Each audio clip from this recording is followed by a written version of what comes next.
सोलापूरच्या राजकारणातला सस्पेन्स अखेर संपला आहे। गेल्या अनेक दिवसांपासून ज्या नावांची चर्चा होती त्या नावांवरती आता शिक्कामोर्तब झालंय। सोलापूर महानगरपालिकेच्या महापौरपदी भाजपचे विनायक कोंड्याल तर उपमहापौरपदी ज्ञानेश्वरी देवकर यांची बिनविरोध निवड झाली आहे। पण ही निवड इतकी सोपी नव्हती। सभागृहात नेमकं घडलंय काय?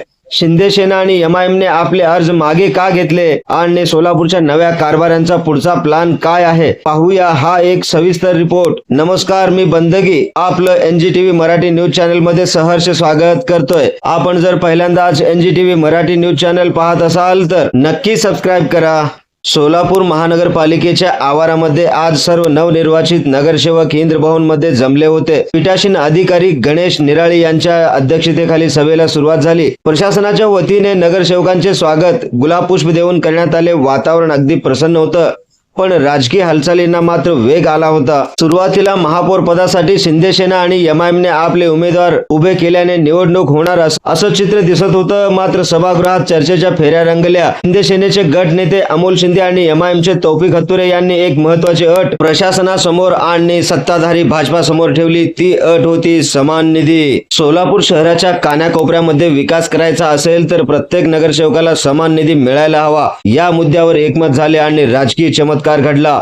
शिंदे सेना आणि एमआयएमने आपापले अर्ज मागे घेतले आणि विनायक कोंड्याल यांच्या गळ्यात शेवटी विजयाची माळ पडली। विनायक कोंड्याल यांच्या नावाची घोषणा होताच सोलापूरमधील इंद्रभवन परिसरात आणि भाजप कार्यालयासमोर एकच जल्लोष करण्यात आला। कार्यकर्त्यांनी एकमेकांना गुलाल लावत आणि पेढे भरवत मोठा जल्लोष साजरा केला। भाजपाच्या या विक्रमी विजयाने सोलापूरच्या राजकारणात त्यांचे वर्चस्व पुन्हा एकदा सिद्ध झाले आहे। मात्र आता सोलापूरच्या नव्या महापौरांसमोर कचरा व्यवस्थापन, रस्ते आणि सोलापूरच्या पिण्याच्या पाण्याचा प्रश्न सोडवण्यासाठी मोठे आव्हान असणार आहेत।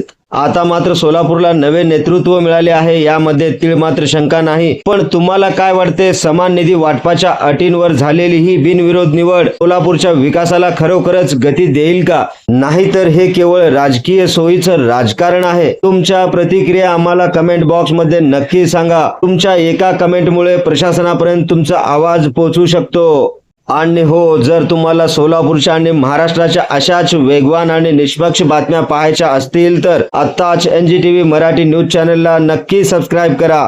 तुमचा एक सबस्क्राइब आम्हाला आणखीन ताकदीने काम करण्याची प्रेरणा देतो। त्यामुळे खालील दिलेल्या लाल बटनवर क्लिक करा आणि बेल आयकॉन दाबायला विसरू नका, जेणेकरून कोणतीही ब्रेकिंग न्यूज तुमच्यापासून मिस होणार नाही।